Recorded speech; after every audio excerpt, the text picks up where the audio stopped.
it's already got reviews because some people downloaded it on Kindle and there was no problem on Kindle. Hello? But there was a problem with the paperback. So, some of you guys are smiling. So you probably know what I went through. Anyway, The Inferno was released last October. This is about a 13-year-old girl who was very disenchanted with her parents. So she decided she would go to the public library and borrow a demonology book.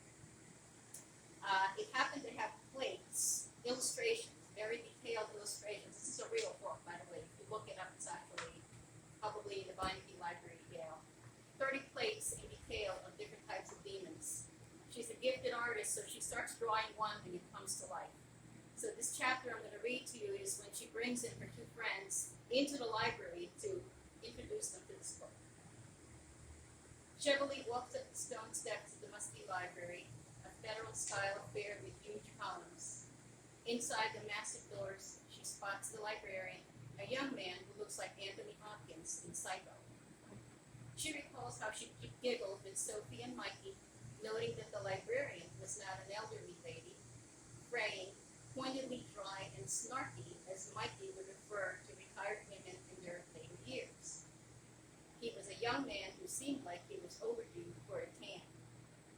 Over a month ago, they had met after school, trolling shelf after shelf for a book she had seen in a creepy store at the local antique row that friends frequented with their parents. Parents who could afford the luxury of antiques. Now she was back after a late afternoon leaping through the card catalog.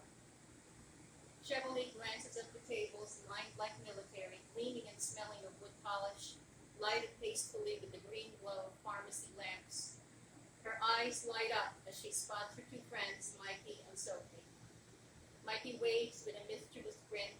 Sophie, her back to Chevrolet, turns and waves silently from her seat with exuberance. They had their books and notebooks stacked nearby, ready for an engrossing afternoon of study from all appearances.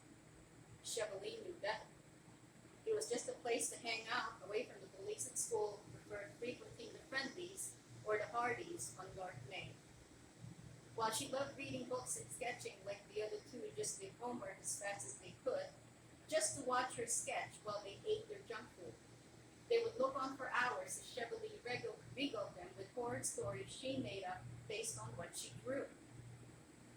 The two began their relentless chatter like chipmunks after wood, as Chevrolet looked on with glee. "Hey, shush!" exclaimed Anthony Hopkins look-alike from behind the counter. Mikey pantomimes zipping his mouth shut as Chevrolet winks at the two. She can't help but smile and chuckle, feeling a sense of camaraderie. "You brought it with you?" Mikey asked. "Eager beaver," Chevrolet comments and opens her tote, revealing the old book with the serpent embossed in front, the red binding now sealed the tape. "Ooh," Sophie exclaims with delight and mystery as both peer deeper into the tote filled with school books and papers. "Shush," Chevrolet scolds. "No chocolates in there. Let's move out of sight."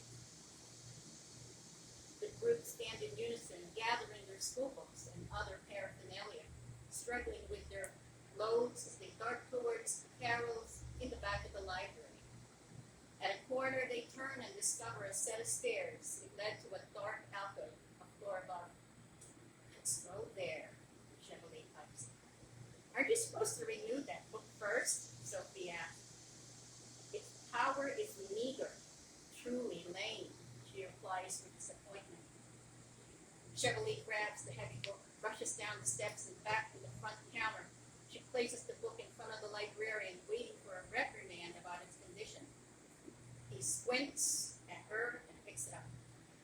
"This is overdue by a week," he said flatly. Chevrolet digs into her pockets. A few dimes, a quarter. "You shouldn't be reading this," he adds as he examines the book's contents. "I know, that's why I'm returning it," was her quick and smart reply. The man nods, a slight gleam in his eyes. "Good, now go."